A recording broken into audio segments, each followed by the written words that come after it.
Can you imagine a world where marine life no longer exists? Well, since you don't live by an ocean, the closest body of water to you is a lake, I can see why that doesn't seem like a big deal.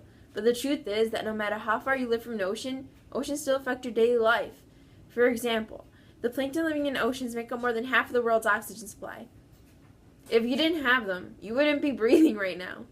But despite this, it's estimated that by the year 2048, there won't be any marine life left. Not only will there not be enough oxygen in the world, coral reefs won't be around to prevent flooding, and anemones won't help keep the water as clean as it is. Like, many people say that it's already difficult enough to keep the water clean. As you can see, water pollution is one of the main reasons that ocean life depletion is happening.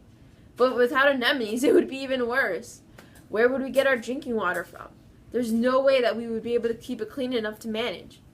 And if that's not enough to make you want to save the oceans, it is written in the Bible that we're the ones that are supposed to care for the ocean life and every other form of life on the world. We were made better, well, not better, we were made to be able to reason and to be able to do things that other species can't, but we were only given that ability so that we could take care of the world. We do not do what God intended us to do. We're committing a sin of commission. We know that that's what He wants us to do, yet we're not doing it.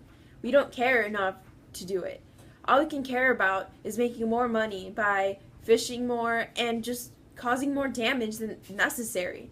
Did you know that when factories bring all their fish in, each has like 19 kilograms of fish passing through a fish factory each day, and only 10% of those fish are consumed?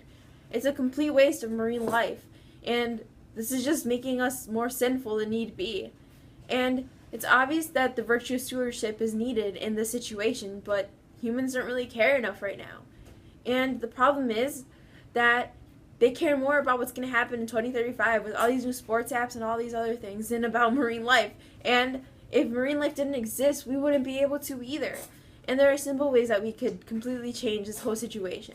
We can help support organizations that help save the environment.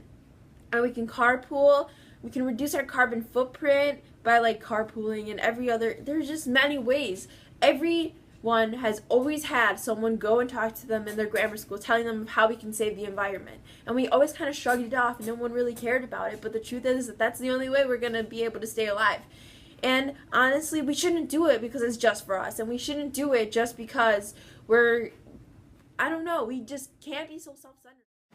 While we continue to worry about making more money through the fishing industry and the oil industry, while refusing to admit the different types of damage that pollution are actually causing, we are putting the lives of marine animals at risk, and many die on a daily basis.